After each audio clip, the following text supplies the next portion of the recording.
Bukod sa Amazon, eBay siguro ang pinakakilalang online retailer sa mundo.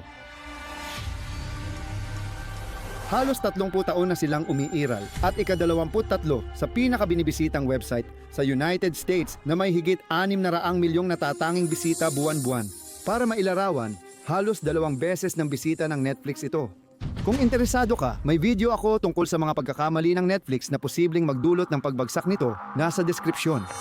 Balik tayo sa eBay, ang natitirang pabor sa kanya ay pamana at kasikatan na lang. Sa likod ng eksena, pabagsak ang eBay halos buong ika-21 siglo.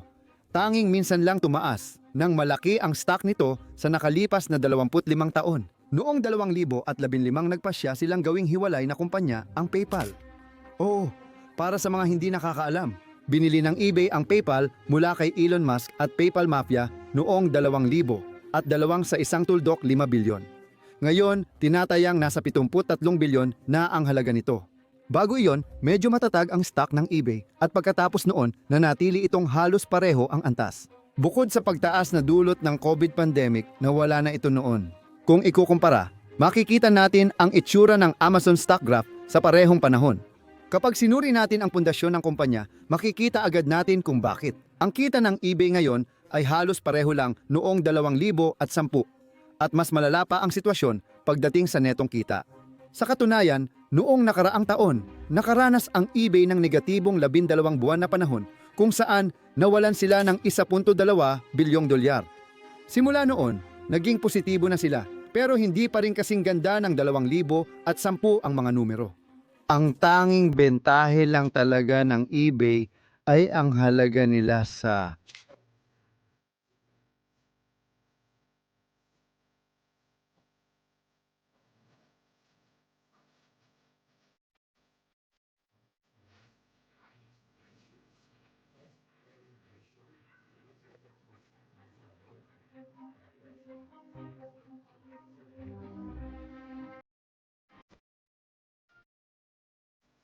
panahon.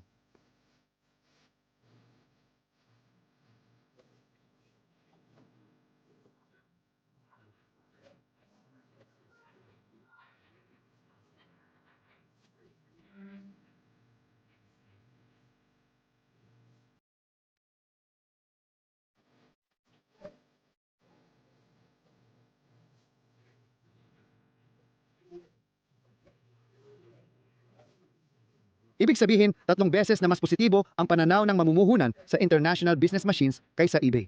Dahil maraming analyst ang naniniwalang halos patay na ang eBay, hindi na nakakagulat ang mababang pagtatayang ito. Pwede nating tanungin, ano nga bang nangyari sa eBay? Kung lumaki ka noong 2000s tulad ko, napakaganda at kakaiba ng eBay noon.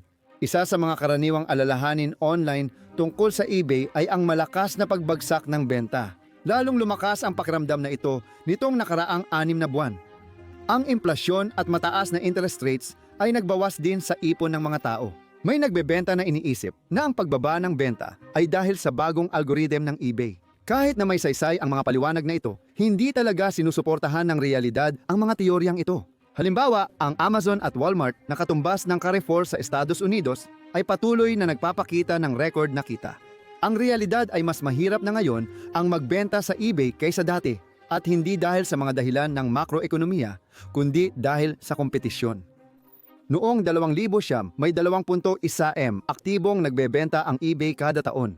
Ngayon, 18.3M na ito, 9 na beses na mas marami. Katulad ito ng Amazon, ngunit ang kita ng Amazon ay tumaas ng 22 beses mula 2000. Samantalang ang kita ng eBay ay tumaas lang ng 15% at ito ay malaking bahagi dahil sa patuloy na pagtaas ng mga bayarin. Kung susuriin ang dami ng kalakal sa eBay, mas mababa ito ngayon kaysa noong 2013 at hindi pa kasama ang inflasyon. Mula 2013, 43% na ang itinaas ng presyo. At oo, alam ko, masakit sa bulsa kapag naririnig natin yan at kaya nga dapat kayong mag-invest. Pero ibig sabihin din nito na ang mga matatag na kita ay maaaring magpakita ng pagbaba ng bilang ng nabebentang unit sa eBay. Bumababa rin ang kabuuang kita mula sa mga transaksyon. ang kabuuang benta ng unit kapag pinagsama mo ang pagbaba ng benta ng unit ng 30%. Dahil 9 na beses na dumami ang nagbebenta, hindi nakapagtataka na laging nagrereklamo sila sa pagbaba ng benta. Mas mahirap ng 10-15 beses magbenta ngayon kumpara noong 2,000 at ito ay sa panig pa lang ng nagbebenta. Hindi rin maganda ang kalagayan ng mga mamimili dahil marami ang nawalang gumagamit ng eBay. Sa totoo lang, hindi pa nga sila nakinabang sa pag-angat noong panahon ng pandemya. Ang pinakamataas na bilang ng kanilang mga gumagamit ay noong 2018 kung saan umabot ito ng humigit kumulang 175 milyong taunang gumagamit. Ngayon, nasa 129 na milyon na lang ito, halos 50 milyon ang nabawas. Kaya mukhang isa itong napakaseryosong problema para sa eBay sa kabuuan. Pero meron ding mga customer na talagang hindi masaya.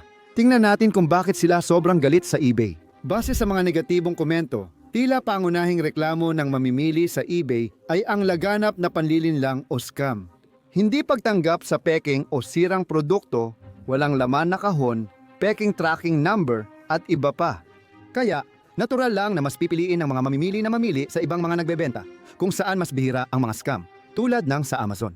Ito ang pangunahing pagkakaiba ng Amazon at eBay. Ito ang Amazon Fulfilled by Amazon, na ibig sabihin ay fulfilled by Amazon o ipinadala ng Amazon. Ito ang matalinong hakbang ng kumpanya ni Jeff Bezos. Ang Amazon ay hindi lang marketplace tulad ng eBay, kundi parang tradisyonal na retailer. Sila ang may buong responsibilidad sa customer service. Mula pamamahagi ng stock, pamamahala ng order, paglalagay ng label, 2 araw na pagpapadala, hanggang sa return, pagtakip sa nasira at customer service. Iyan ang inaalok ng Amazon Fulfilled by Amazon.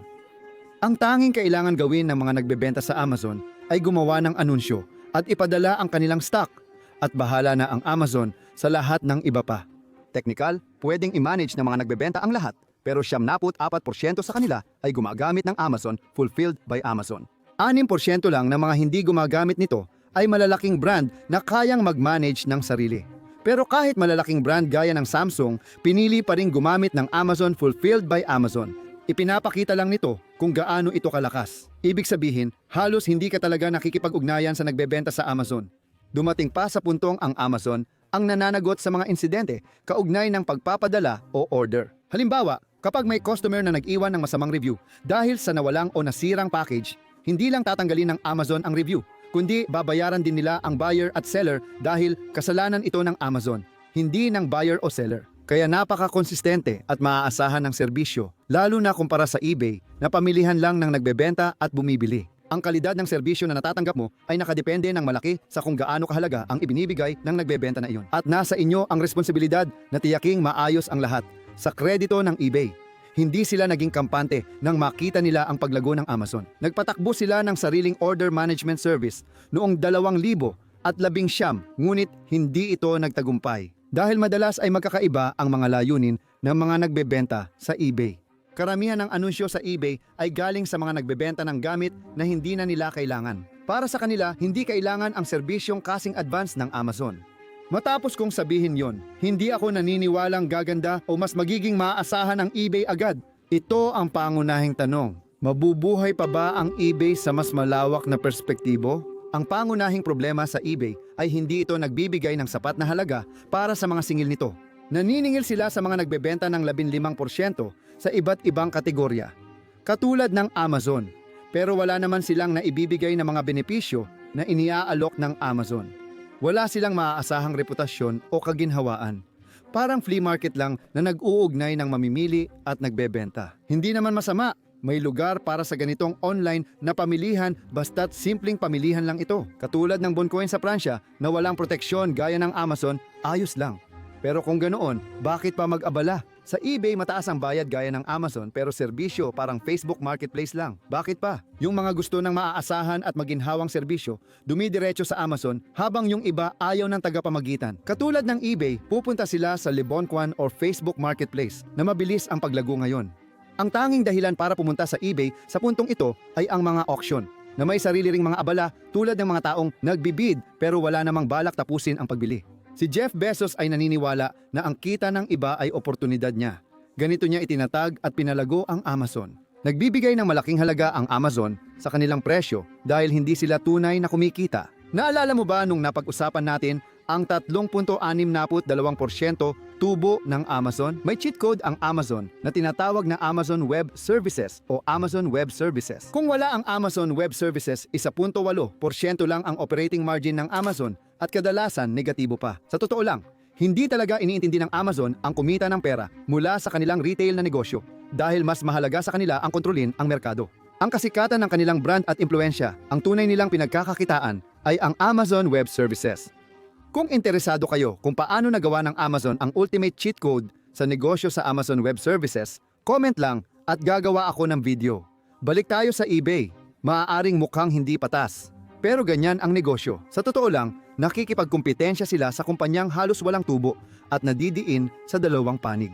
Habang tumatagal, lalong di makatwiran ang 27% tubo ng eBay kumpara sa mga kakumpetensya. Ang mas masama pa, wala silang malinaw na solusyon, wala silang Amazon Web Services na pwede nilang asahan para sa kita. Technical, dati meron silang PayPal, pero hindi na iyon ang kaso ngayon. Kaya parang naipit sila sa gitna ng martilyo at palihan. Ang tanging paraan para sila makausad ay isakripisyo ang kita para maging mas kompetitibo. Pero mukhang hindi talaga nila gustong gawin iyon.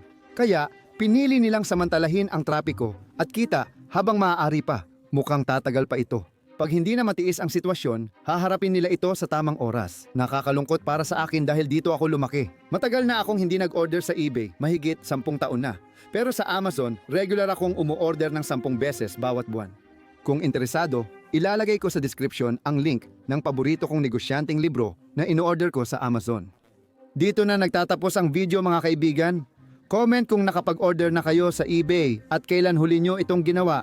Para maintindihan kung paano nauuna ng 10 taon si Jeff Bezos sa iba, panoorin ang video sa screen.